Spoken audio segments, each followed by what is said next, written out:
If you like this video, make sure to visit our Vimeo page and follow us to get the latest update. What is the hierarchy of FI?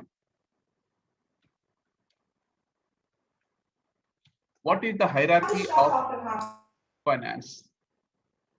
There should be hierarchy we need to follow for every process. Okay. If there is no hierarchy, the reporting structure will not be available. So hierarchy is nothing but we are maintaining for the reporting structure. Hierarchy is nothing but reporting structure. If for example, if you take my reporting structure in my project, what is your hierarchy? Okay, program manager. Below the program manager, there will be a project managers, and below the project managers, delivery managers will be there. Under the delivery managers, okay, a solution architects will be there. Under the solution architect, leads will be there. Under the lead, senior consultants, and under the senior consultant, consultants. This is the hierarchy we are going to be following. What is the purpose of following the hierarchy? It's mainly for the reporting purpose, for the decision making. Reporting and the decision making purpose. So when you come to the hierarchy of FI, we have a hierarchy called as client, company, company code,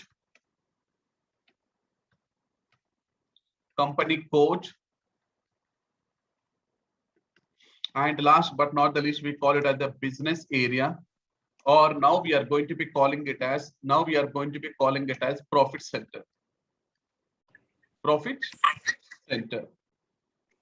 Okay.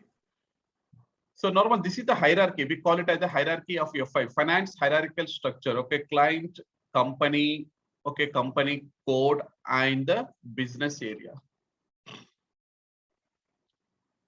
What is a client? Anyone? What is a client? So development, test server, production.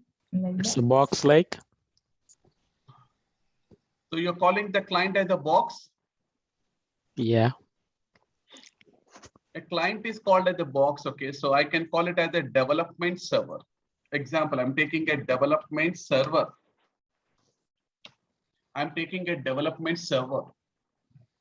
I'm going to be doing the development of the project.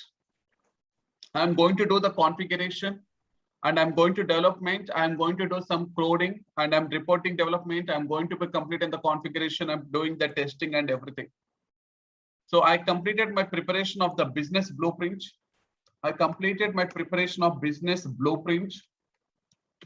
As per the new activate methodology.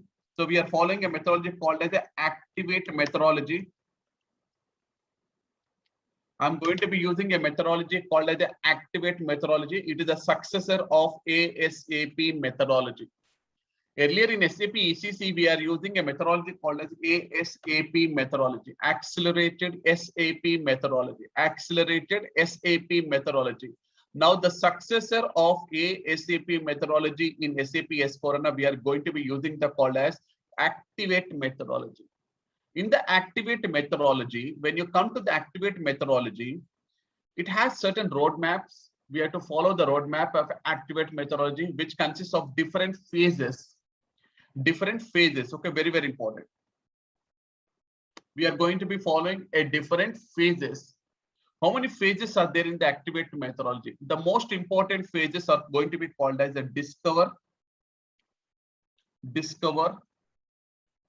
Very, very important. Prepare, explore, realize, and go live, or we can call it as a run. So discover is the one phase, prepare is going to be called as the one phase, explore is the one phase, realize is going to be called as the one phase, and the last but not the least, run. The run is nothing but we are going to be using the go live. So the project is live in a period, okay, something like we are going to fix one date, and in the date we are going to be live the project, and we are handovering the production server to end users for the business. So when you come to the realize phase, which is very important phase, when you come to the realize phase, after you complete the explore, You're preparing a final blueprint. You're identifying the gaps between the as is and the to be document. You're identifying the gaps between as is and to be. There is the as is and the to be document you are going to be preparing. So once you complete the as is and to be document, you are going to be preparing a blueprint. You're identifying some gaps between the SAP business process and the standard SAP process. What are the gaps? Gaps are going to be called as, what are the gaps? Gaps are going to be called as, it is the difference. It is the difference between, business BRD. We can call it as BRD, business required documents to SAP standard. Okay, we are going to be following SAP best practice standard. Means it is the difference between the as is and the to be. As is nothing but it is completely called as your BRD document, business required document. As is, how currently the business is running. And to be, if I implement the same BRD in SAP, how it look like, that is going to be called as the to be document. Very, very important. To be document. So the differences means it not a when you take a SAP blueprint, after you completed a blueprint, okay, there will be some deviations will be there. Okay, 70% we are meeting the standard SAP best practice configuration, and 30% there is a deviation. 30% there is a deviation. Very, very important. What is a deviation?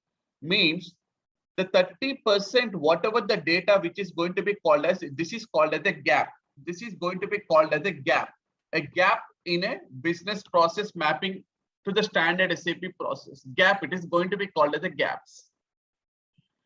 So these gaps you have to fill by using some RICEFs. Okay, we are going to be calling them as a WRICEFS, RICEFs. Yes, 30% is not meeting the, okay, 30% is completely based on the RICEF concept. We are going to be calling as RICEF. What is the RICEFs? Workflows. W stands for workflows. R stands for reports. I stands for interfaces. C stands for conversions. E stands for enhancement. F stands for forms.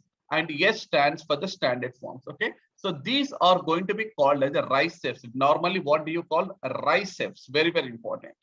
Every RICEF will have its own identification code. RICEF ID will be there. See, for example, I take one example.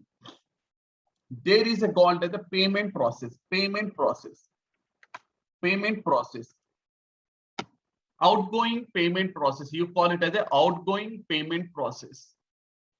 I collected the as-is documentation from the business. I collected all the as-is process from the business. Business required documents have been collected for the outgoing payment process. When I see the outgoing payment process, as per the legacy system, not in SAP S4HANA, when I go and study the as-is process from the business, what they're following here, okay, they're following the process like this. What they're following here, first, they are going to be doing a outgoing incoming invoices. Very, very important. Incoming invoices. Then what they're going to follow, okay, they're going to be extracting the reports for payment due on the date. What are all the payments which are going to be due on the date? Then after they get the report of the payment due on the date, what they're going to do? They're going to be doing the payment with the help of checks, with the help of wire transfer, with the help of normal transfers, something like domestic transfers, and etc. They're going to be using the different payment methods for making the payment to the vendor. Either it can be the checks, either it can be the wire transfer, either it can be the normal domestic transfer, whatever maybe. So they're going to be doing the payment with the bank. Okay. Then what happening? While they are making the payment, the system will generate one payment file. One payment file as per the standard bank standard format. Okay, there is a standard format the bank has given. So Mahesh, whenever you are making a payment to the bank, okay, for example, you are making a payment to the vendor through the Citibank. It is a wire transfer, or it is the ACH payment, or it is the SEPA payment, or it is a domestic payment, whatever. We have some standard formats, Mahesh, very, very important. So this is the format you have to use. Okay, they will be giving you one format. This is the format you have to use. It is a doc XML format. Some fields are going to be the mandatory in that format. Okay, what is the document number? How much amount you are making the payment to the vendor? What if from which bank you are making the payment? What is the bank identification code? Who is the vendor? What is the address of the bank? What are the bank details of the vendor? From which bank account you are making the payment? So something like they have given you one format which is called as a .xml format. That .xml format you have to configure. Okay. So once I made a payment to the vendor, a file will be generated. That is called as a file format is going to be generated. And the file, what it is going to do, it has to reach to the bank server. Bank server, very, very important. It has to go and it has to reach to the bank server. Once the bank got the payment file from the vendor for the vendor payment, automatically information or a mail has to trigger to the accounting clerk. Once the file has reached to the bank server, the clerk will reach the mail communication. Okay, a mail communication. Okay, the mail will be received to the clerk. Okay, then the clerk, what is going to do? He has to open that mail, and he has to find an attachment in that mail that a payment file has been received from the so and so customer, the so and so vendor from the company. Then the accounting clerk, what he will do, he will validate the file, and if the file format is meeting as per the requirement, then what he will do, he will make the outgoing process payment. He's going to do the payment. Okay, he's going to do the payment. He's going to do the payment. He's going to do the payment to whom? He's going to do the payment to the vendor. Once the payment was successfully completed to the vendor, then I need to receive an acknowledgement. I need to receive an acknowledgement. I need to receive an acknowledgement. ACK actually, so spelling is wrong. ACK. I need to receive an acknowledgement from the bank telling that, hey, Mahesh, okay, the payment file was successfully received. We have validated the file and we have made a payment to the vendor for the so and so amount. And this is the acknowledgement. So once you receive the acknowledgement has to come back to your local server where, okay, you have done the payment. And what I has to do, automatically, it has to clear this invoice from my, automatically telling that the payment was successfully completed and this invoice was cleared because you have received one acknowledgement from the bank. This is how the business process is going to work.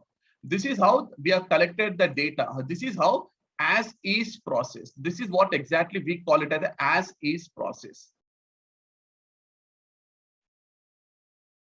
This is complete as is. Okay, I have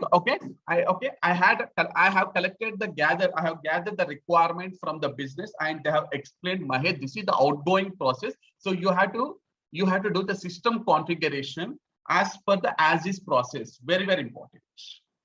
Now, SAP has its own standard payment process. SAP has its own standard payment process, which is a standard as per the best practice. But that payment process is only up to 40 to 50% I can make the payment process, but the remaining I had to go according to the requirement. I had to do some customizing.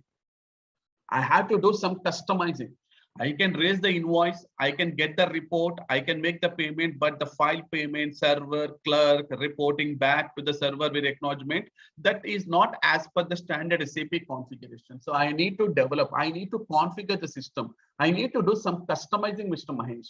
I need to develop some RISE-F IDs. I need to write some programs. So which RISE-F IDs you are going to be using out of 1, 2, 3, 4, 5, 6, 7 are there. Workflows are there. Okay. Reports are there. Interfaces are there. Conversions are there. Enhancements are there. Forms are there. Smart forms are there. So in this, What are the rights if you had to do some customizing activity or not?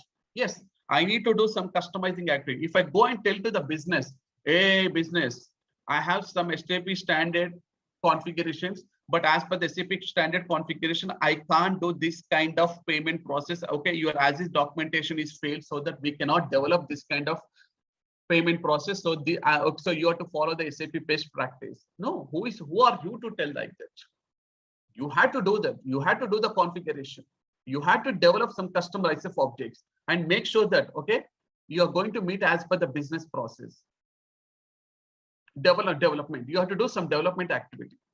You have to take an helper from the ABAPer and make sure that the system has developed as per the as is process and show the to be document to them. And show the to be document to them how you are going to be doing the process design. Very, very important. Very, very important. So this is one of the gap. This I can tell this is the gap. This is not as per the standard SAP. This is one of the gap. So what you have to do now? Okay, so you have to sit along with your developers. Okay, you have to sit along with your SME subject matter expert, and you have to design a process. You have to design a process how you are going to meet the requirements. So where you're going to be identifying all the gaps at the time of collecting the as-is documentation from the business. And you're going to be preparing a final blueprint. You're going to be preparing, there will be, so okay, there will be a to-be document has been created, and I've given the demo to my business partners, and I explained everything. Finally, what I'm going to do in the explore phase, I'm going to be preparing a final document. That final document is nothing but the to-be document converting to the business blueprint. Finally, I'm preparing one final business required document, and I'm preparing the final blueprint, and I'm making sure that, okay, before I implement the solution has to be get approved.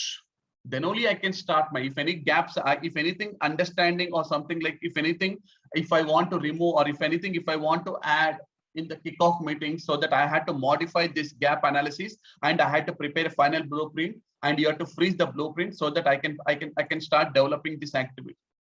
These all the activities you are going to do in the explore phase. You are going to be doing in the explore phase. So this is one of the gap. Like this, 70% are the standard SAP requirements, and the 30% we have some gaps are there. Maybe some reports you have to develop. Reports are also there. There are a lot of reports have been given from the SAP. Standard reports are available, but the standard reports are not meeting your requirement. So you have to do some customizing. You have to develop some reports. Very, very important. So in this process, what I'm going to do? Yes. Now I need to explain the business. So what I'm going to do? Okay. So once a payment was done in SAP, so I'm explaining in SAP. Okay, we are doing like this. Once a payment was done in SAP, very, very important. A file will be generated.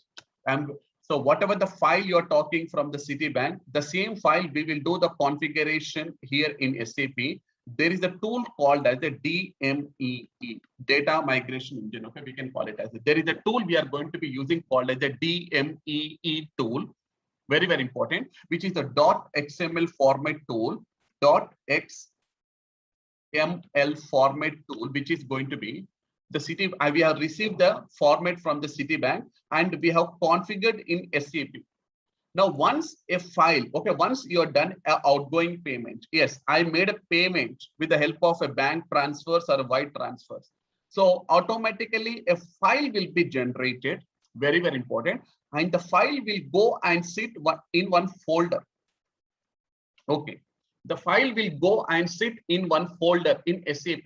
That folder path I'll be giving you, that folder will be available in the AL11. We can call it as the AL11 folder. The transaction code is nothing but AL11. Here, I'll show that. Okay, so the file, once you make a payment, what is happening? A file will be generated, and the file will go and sit in the AL11 folder. This is the transaction code.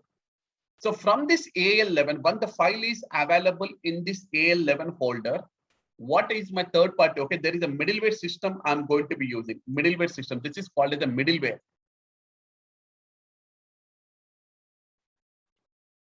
This is going to be called as a middleware system. This is called as a middleware system. So SAP, we have some standard SAP middleware system, PA and PO, process interface systems we have. Interface systems, or you can use any other middleware system like Cburger, like BizTalk. There are different middleware. What is PIPO? You said something about PIPO. Okay, process interfaces. We are going to be called as the process interfaces. Okay, so does that mean like that's a middle? This is the system middleware sitting system. in the middle. Yes, sir, exactly. So we are going to be using as a middleware system from the SAP to the bank server system. What it does, validations or what? I'll tell all the things. Okay. Mahesh, good question. So what if it's a case for iDocs? Is the same? Is the same process. We are going to be using the same process for iDocs or for any .xml file. Either you are using the .xml or either you are using the interface document that is called as iDocs. The middleware system has to be there. Without the middleware system, I cannot transfer the file to the bank server. Okay. And the vice versa also is applicable, right? When the bank. Yeah, definitely. From the bank, you are receiving an acknowledgement. That acknowledgement has to come back to my server so that I can clear my payments. Okay. So you can take any middleware system.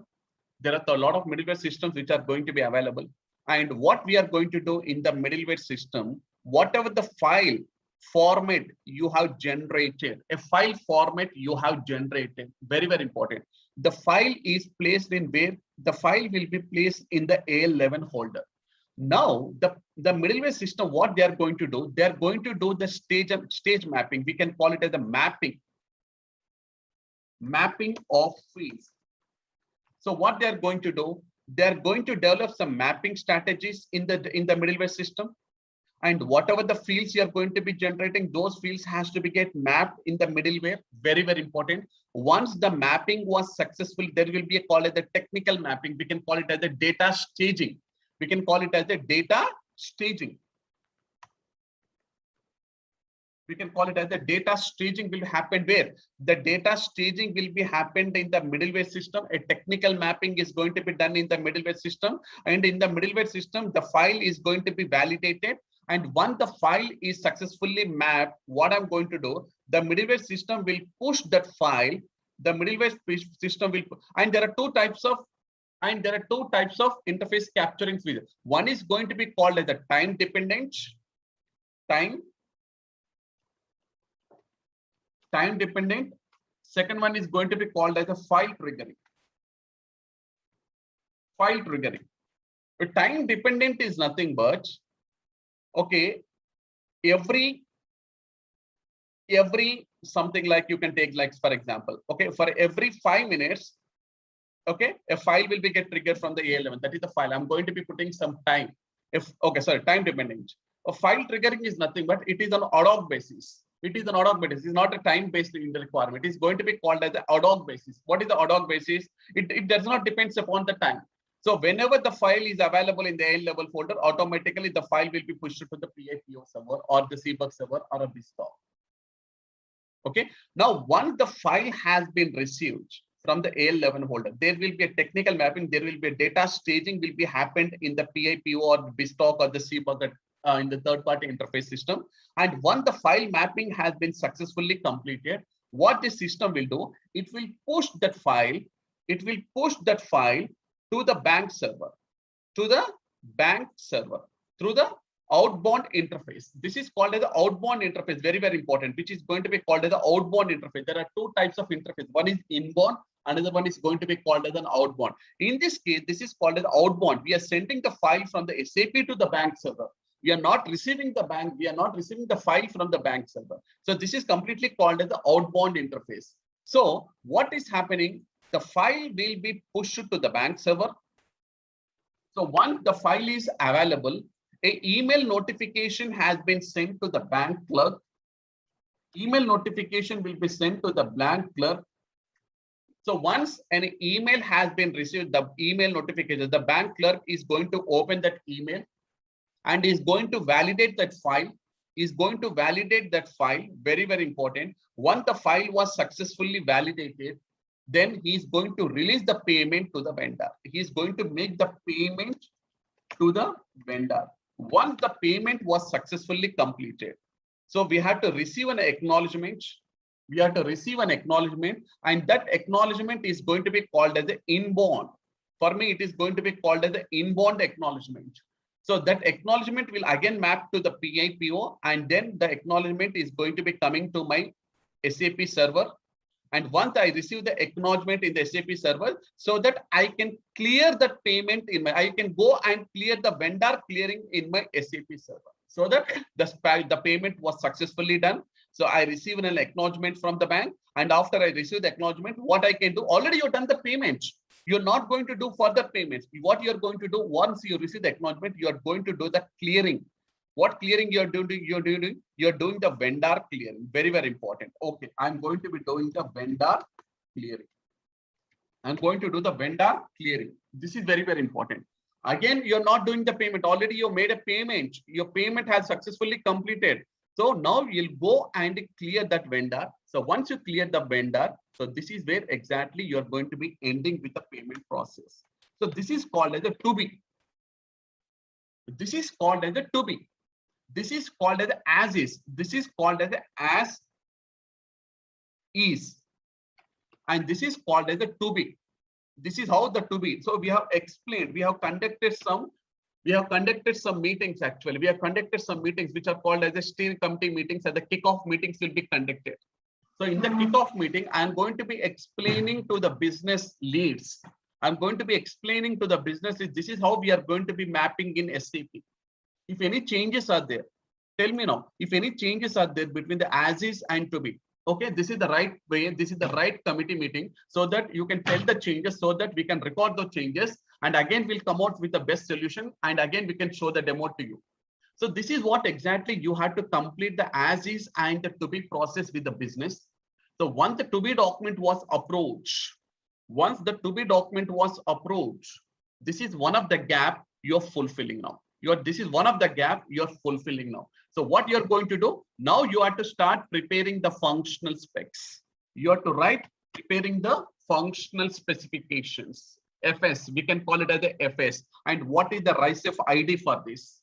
What is the RISEF ID? Whether it is a workflow, or whether it is a report, or whether it is the interfaces, whether it is a conversions or enhancements or forms or smart forms. What type of RISEF you're writing for this meeting the requirement?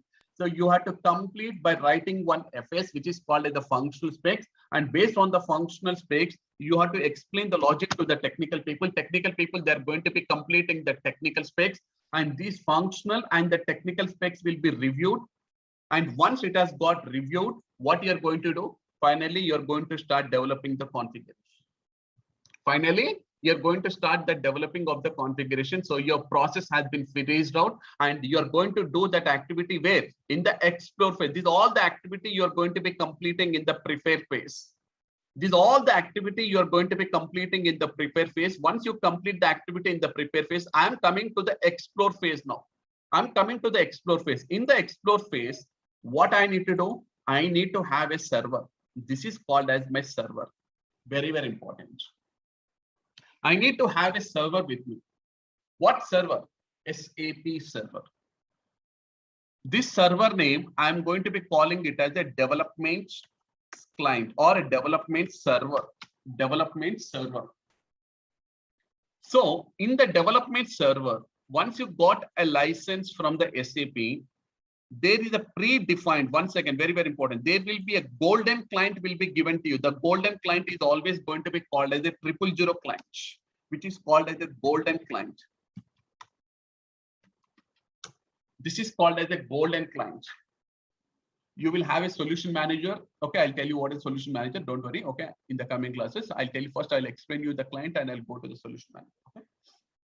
Now, so once you got a license, okay, SAP is going to give you one golden client. The golden client is always will be your 000. If you take any project, even if it is IDS server also, if it is the educational server, or it is a training server, or it is the implementation, okay, you are going to be getting a license server. Any server you take, it is a project server, anything.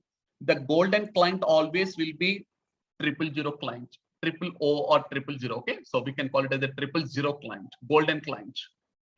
So the golden client is only used for the reference only. There we are not going to be starting the implementation or the development. It is only given access to only the system administrators. Only the system administrators are permitted. They are only the authorized consultants to have the access to this golden client. No other development development consultants or the functional consultant will have the access to the 000 client. So where I can see here, if you see here, there is a called as SCC4. See here, this is called as my golden client. 000 is always going to be called as a golden client, which is going to be called as SAP reference server. So once you got a license from the SAP, you will be getting one golden client with all the predefined configurations. Very, very important, because the SAP Solution Manager is going to be activated, and you will be getting all the SAP golden client with the SAP system best practices. We can call it as the system best practices. Okay, they will be giving you one golden company code, 1710 company code, or 0001 company code, or 1000 company code, where all the configurations are going to be done in that, and you can take the reference of that particular company code and you can start implementing the SAP. For example, I'm going to be telling. So this is the golden client. What is a client? I'm going to be explaining now. Okay, what is a client? I'm going to be explaining now. So this golden client is only for the reference purpose only. No project implementations or the developments will be done in this golden client. So what my users, what my technical, what my basis consultant, what they're going to do, they're going to give you one more, they're going to develop one more client by taking the reference of the golden client. They're going to be creating a one more client for you. They will copy all the SAP best practices from the golden client to your foreign client. They'll be creating a one more client for you.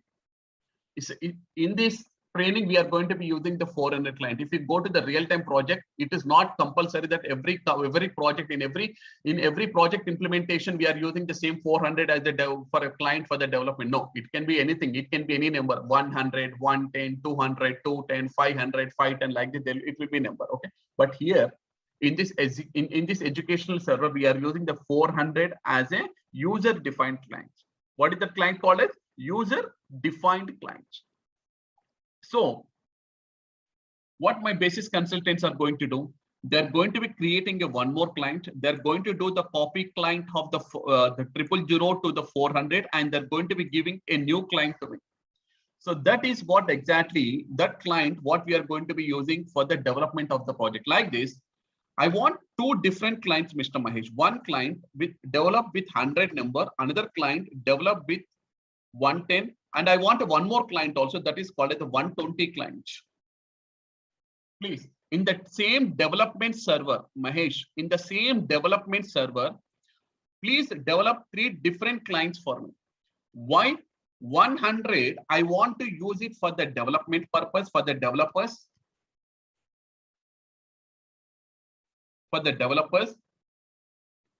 And all the functional customizing activity I want to start in the 110 customizing activity, all the functional configuration.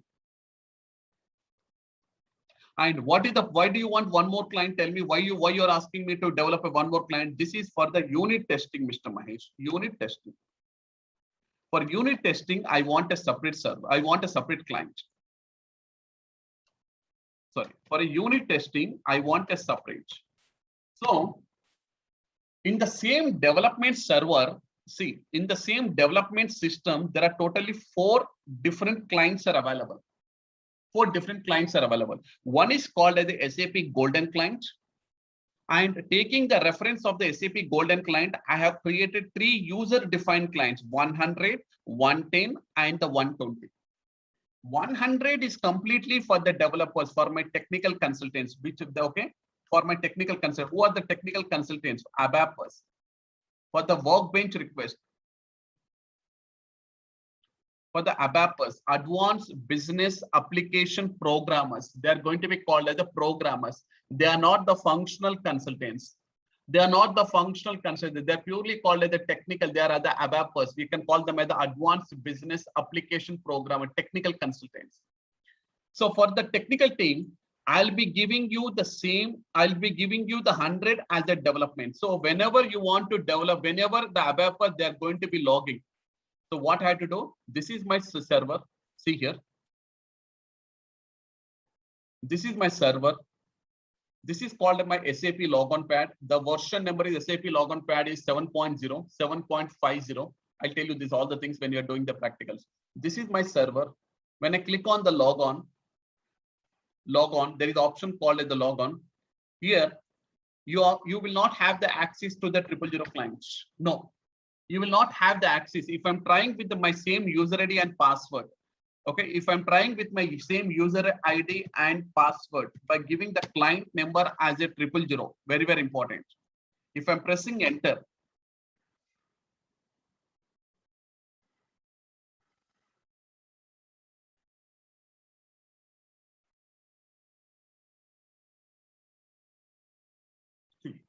name or the password is incorrect, means you don't have the access to the 000 client. They have not given the access. They have not given the access by giving a new user ID and password. Mr. Mahesh, you are a functional consultant. You are not supposed to give an access to the 000 client.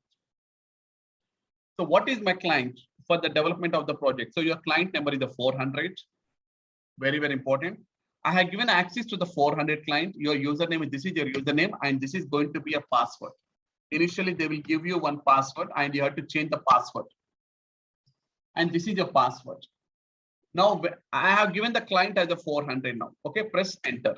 Now, once I go into the 400 by username and the password, now it will allow me to go into the 400. So I have the access to the 400 clients.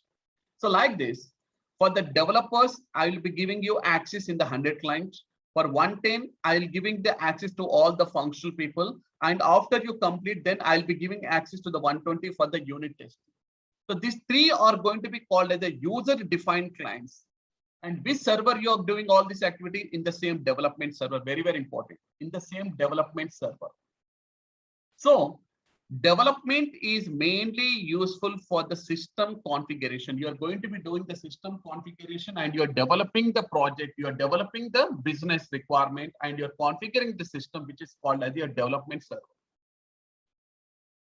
So once I complete the complete configuration and the developments, I completed my unit testing and everything. My system was designed now. Okay, I completed my system design process. Then what you're going to do, I want a one more server for me. I want a one more server for me. Why do you want a one more server?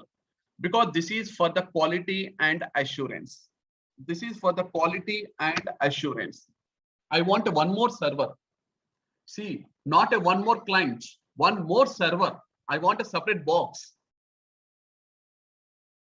So this development system you are using for the development of the project and the customizing and the unit testing. Then why do you require this system? Because in this system, I'm going to be doing some testings actually, very, very important actual testings I'm going to be doing. What type of testing? One is going to be called as integration testing one, that is system integration testing one. And I'm also doing the system integration testing two. And I'll be allowing the user acceptance testing here. User acceptance testing, UAT. The business, we are going to be providing the training to the users and we are allowing the user to start doing the testing, that is called as the UAT. Before that, I'm going to be doing the two testings. One is SIT1 or SIT2, system integration testing and the system integration testing 2. So this system integration 1, please give me one more client. So the 000 will be common. Here also there will be 000 because this is a different server, and here also the 000 client will be there, 000. But again, in how I develop the 3 user-defined clients, same thing, I'm going to be giving the 3 user-defined clients in the quality also, but not with the same number. What I'm going to do, I'm giving the number called as the 200 for SIT and 210 for SIT2 or 201 for SIT2 and 202 I'm going to be giving you for the UAT. So you have to complete your system integration testing in the 200 client and complete that integration testing 2 with the 201, and you have to give the access to the end users and train them and ask them to do the testing. That I'm giving a separate client, ask them to do the testing in the 202 clients. This is the completely I'm going to be using for the testing purpose. This is completely I'm going to be using for the testing. This client, this server is completely developed for the testing purpose. After the testing was successfully completed, you're going to fix one go live date. You're going to fix one go live date. You're going to be doing all the cutover activities. You're doing all the cutover activities. And what I'm going to do once I completed the cutover, final preparation and the cutover activity, this is called as your production client, live client, production. This is called your production client, production server, final one. 000 client is going to be the common SAP Golden client. And what is your production server? Your production server number is 500. Only one client. This is going to be called as the production client. This is called as your production client. This is the final go live client. This is the final production server. Very, very important. Then I will be moving the changes. All my transports requests will move from the development to the quality, from the quality after you do the successful testing. I'm moving all the changes to my production. I'm moving all the changes to my production. And once the changes are available, so today is going to be called as a go live date. So I'm going to be fixing the go live date. Today is going to be called as a go live. And finally, the go live was successfully completed. Now the production activity has started posting the day-to-day transactions. Now all the day-to-day transactions, now the end user, they're posting all the day-to-day transactions in the production system. So Mahesh, yes, just a quick question between the quality assurance and production. Don't we have a pre-production thing just before go live? Making sure depends upon the project to project. This is the standard one. Okay, so you will be some project they are going to be using the pre-production client. Some projects they will directly use the quality and they will develop and they will use it as a pre-production client. It depends upon how okay are you going to afford that another server. Because if it is a small scale industry or the medium scale industry, they don't want any pre-production. If it is a very big project, if it's a very complex project, all are going to be the interfaces, lot of customizing activity we had to do. So then I need a pre-production client. It is a 4-system landscape. There are different types of landscapes are there. One is going to be called as the 2-system landscape. Second one is going to be called as the 3-system landscape. Last one, okay, we can have multi-system. Exactly, we call it as the 4-system landscape. This 4-system landscape we are talking, which is called as the pre-production.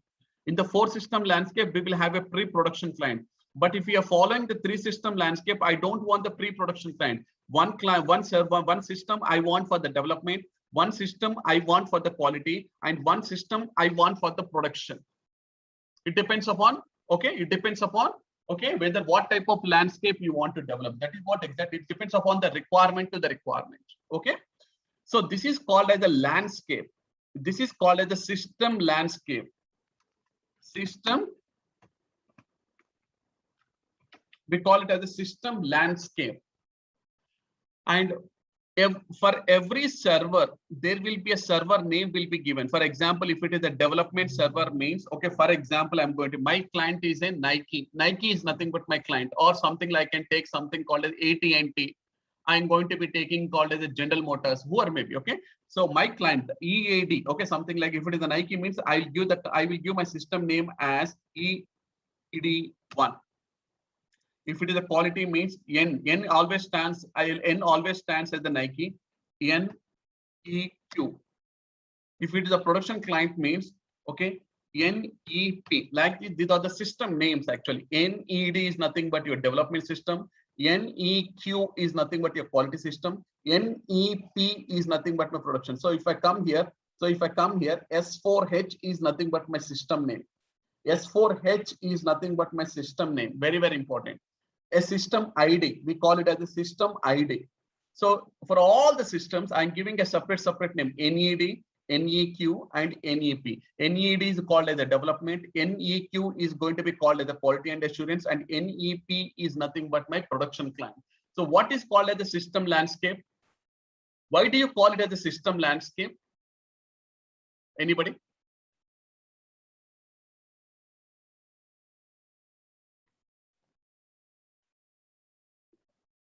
This is called as the three system landscape. What is the difference between the three system landscape versus what is the difference between the three system landscape versus SAP architect? SAP R3 architect. Anybody can tell me? What is the difference?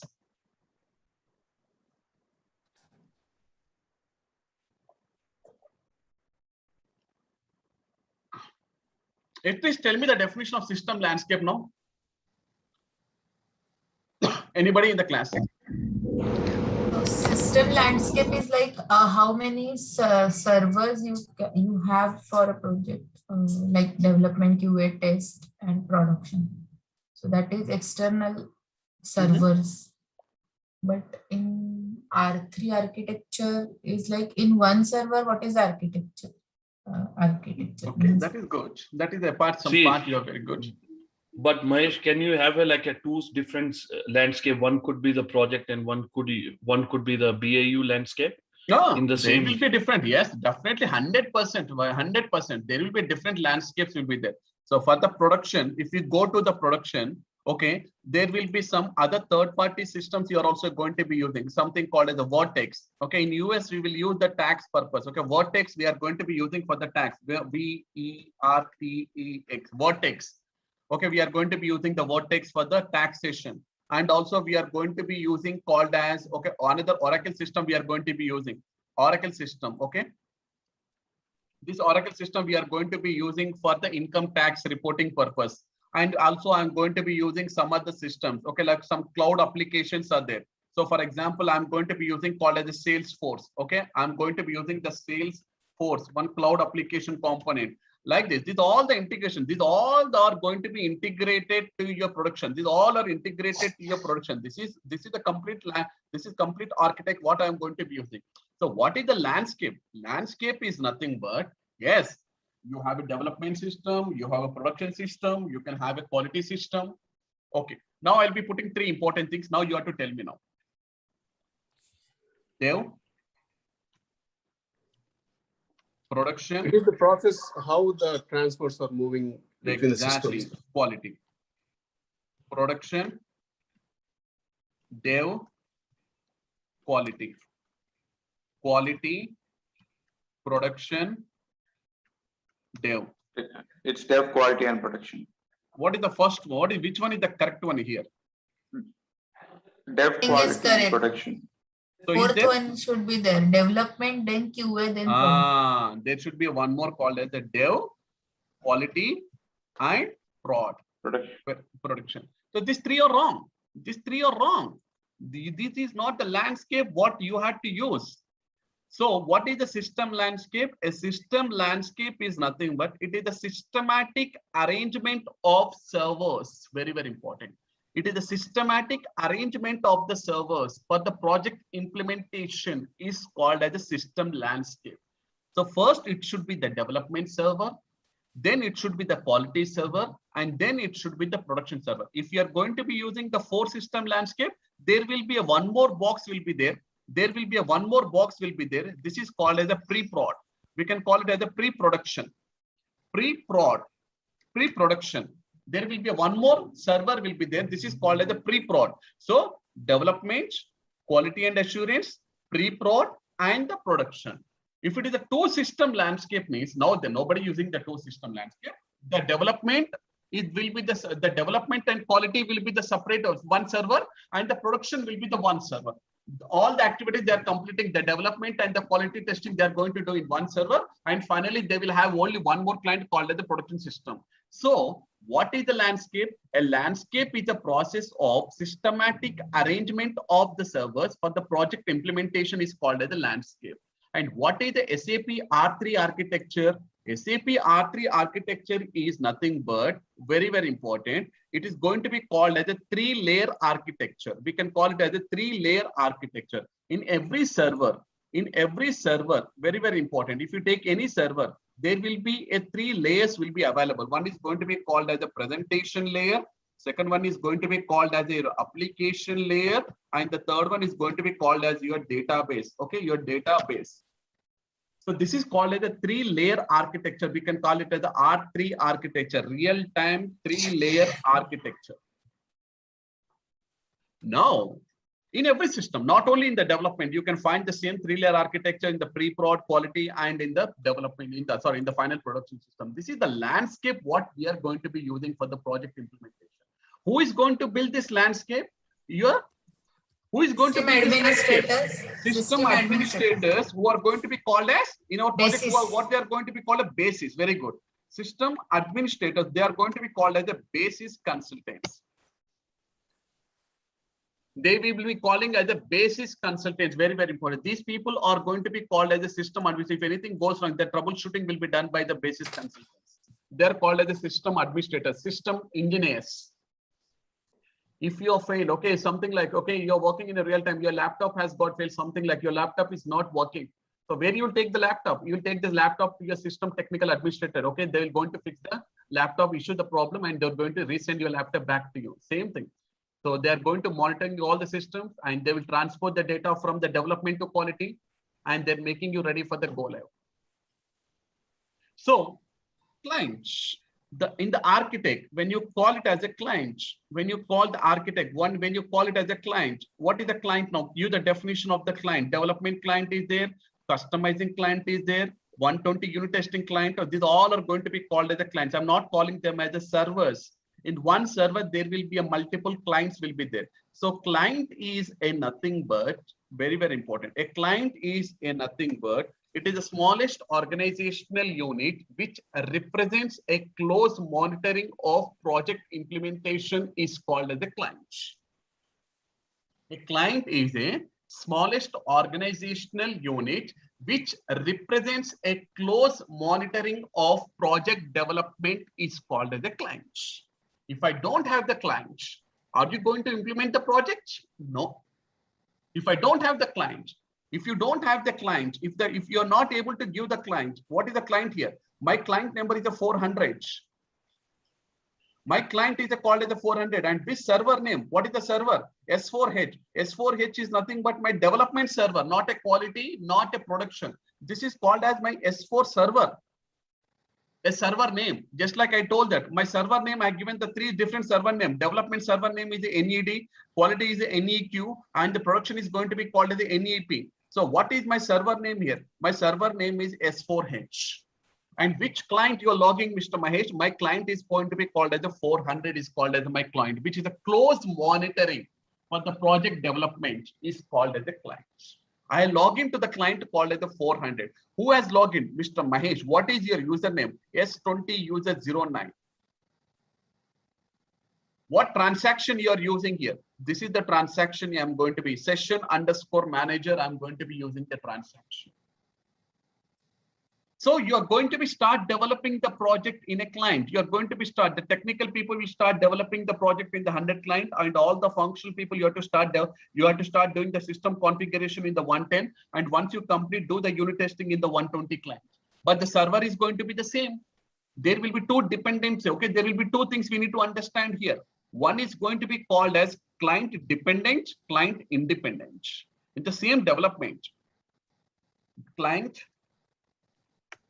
dependent, client independent. What is the difference between? I think my friends who has already worked in SAP ECC, they can give the answer very straightforward. What is the difference between the client dependent and client independent settings? If a configuration is going to reflect in all the clients, it is client independent. And if it's just on the one client, it's client dependent. Very good, sir. Thank you, sir. Very good. So what is the definition? One of our friend has given in the client dependent and the client independent. If I'm doing some system configuration in 100 clients, Mahesh is doing something called as a system configuration. Okay, Mahesh. The axis, okay, Mahesh. So whatever the configuration he is doing, for example, he is doing some tax configuration or vendor with customer related transactions. If it is not reflecting, the changes are not going to be reflecting to the 100 and the 120. This is called as the client dependent changes.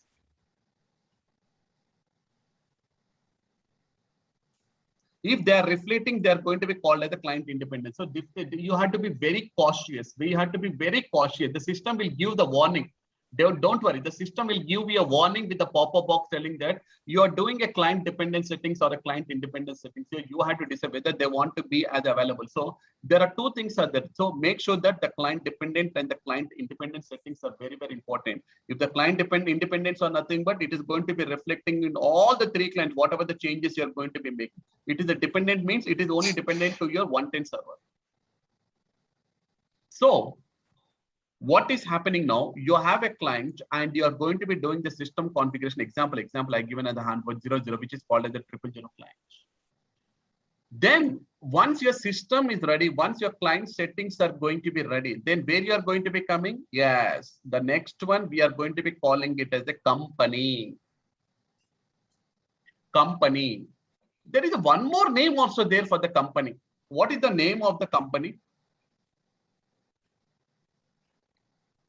A company is the smallest organizational unit represents within the SAP for the reporting purpose, for the consolidation reporting purpose is called as a company. Once again, a company is the smallest organizational unit within the SAP, which helps in the external reporting purpose or which helps in the reporting purpose for consolidation is called as a company. There is one more name is there a company. Controlling area. No, controlling area is a different. Why you're mixing the controlling area in the company? No, controlling area is a different organizational unit. Controlling company is a different organizational unit. Company code is a different organizational unit. Your plant is a separate different organizational unit. Controlling area is a different organizational unit. And your sales organization is a different organizational. Sales organization is a different organizational. These all are going to be called as the organizational units. You are assigning these all the organizational units to your company code. Company code is going to be called as a legal entity. Company code is called as a legal entity. Without the company code, I cannot post any day-to-day transactions. Company code is always going to be called as a legal entity. Company is also called as in my SAP terminology. Anybody? In It's SAP like a terminology. Is it group chart of company, accounts? right? It's a grouping of some company codes.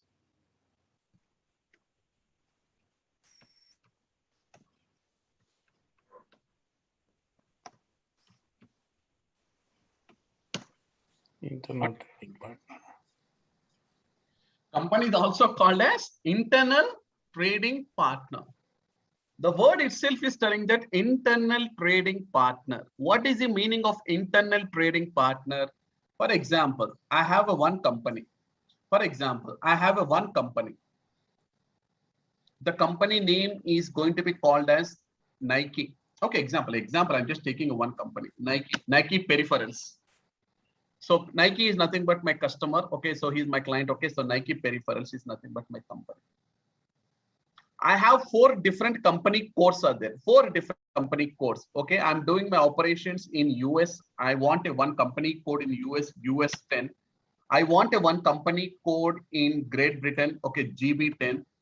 I want a one company code in Singapore SG 10. I want a one company code in Australia. I want a AU 10. 4 company codes are there. Totally 4 company codes are there.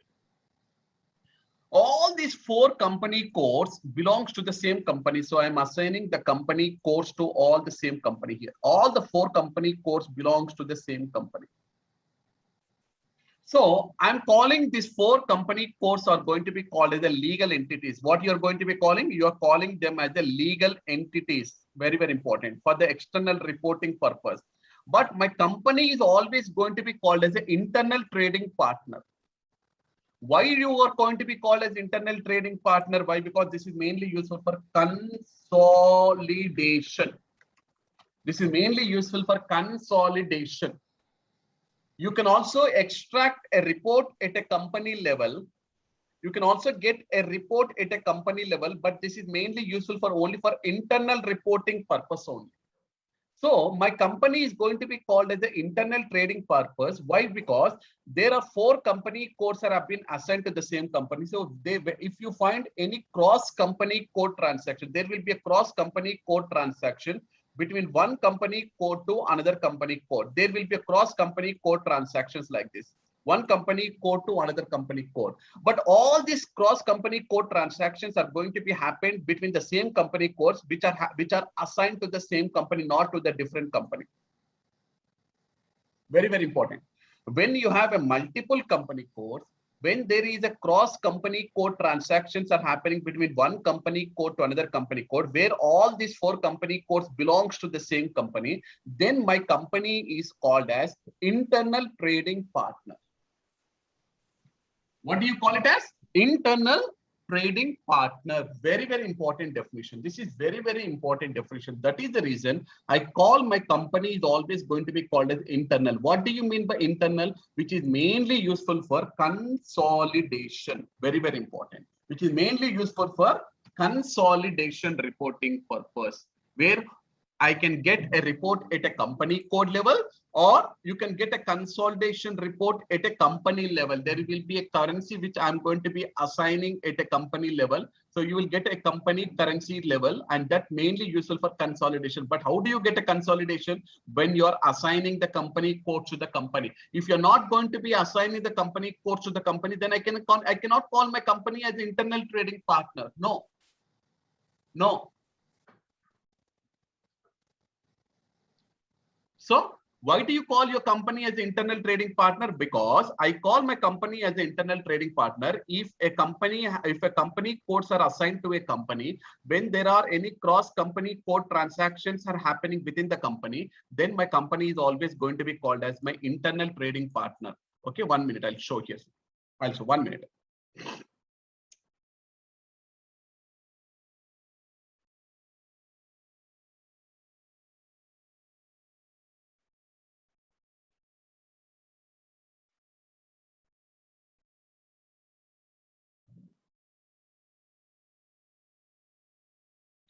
Earlier, but there is the one student actually in the month of January. He was started the classes. He told that I am the SME in the project to Mr. Mahesh. I worked in the SAP ECC. I have about 10 years of experience, and we are moving to the SAP S4HANA project. So before that, I want to train. So I am adopting for the training from your batch. Okay, so I'm learning them. So when I'm keeping the classes telling to him, when I'm starting giving the training to him with other batch students, okay, he has told only one point. Okay, what is that point? I learned many things. I know many things. I thought that I know everything in SAP. But when you're teaching the classes, Mr. Mahesh, I came to know that I doesn't know anything in SAP. He simply told that I doesn't know anything in SAP. I know only the process, how the SAP works. I know only the 10 years of experience, what I gained in my real-time implementation projects. I know how to implement the projects and how to do the configuration, how to do the testing, how to move the changes to the production, how to give the support, how to give the rollout, how to do the upgrade. But what I'm learning here is completely different. I had to know much more in SAP to tell myself as an SAP consultant. He told that. He's from a big company. I don't want to reveal that company name. He's an SME in the project testings. Definition, financial accounting. Here is the company. If I go to the company, here you're going to be giving the name of the company. Here you're going to be giving the name of the company. So any name, for example, test 01. This is the name of the company. Example. If I go into the name of the company, okay, for example, if I go into the name of the company, this is going to be called as a company ID. This is going to be called as company ID, and these are going to be called as the technical settings, and everything you can see, these all are going to be called as the technical settings. Okay, company ID. Okay, S6, this is identification that is unique to the company and it defined by the user. Okay, ID assigned to the company in the international material master data. And since one company may have multiple organizational IDs assigned to a company, is used as overall ID for the company. Okay, that is what exactly we are going to be defining, the company ID. for this company ID, you are assigning the multiple company codes. You are assigning all these multiple company codes to one company. So once I completed the configuration here, so I need to go and refer the table. Which table? I need to go and refer the table. Okay. So I need to go to the table called as SE11. The table name is going to be called as a T880 is the table. T880 is the table, and click on the display. So here you can see this is going to be called as a global company data. Global company data. Very, very important. It is going to be called as a global company data. If I want to go and see in the view maintenance table, view maintenance table, not in the database table. T880 is the view maintenance table. It is the view maintenance table, very, very important. So if I go to the view maintenance table,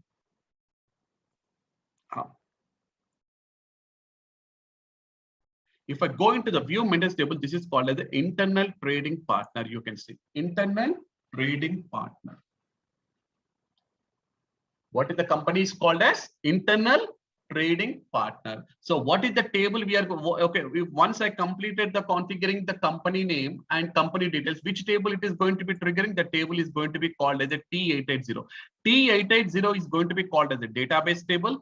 If you are prefixing with V underscore T880 is nothing but view maintenance table. In the view maintenance table, see how it looks like. If I go to the table contents, this is the view maintenance table. It looks like directly you can go and view the data in the configuration.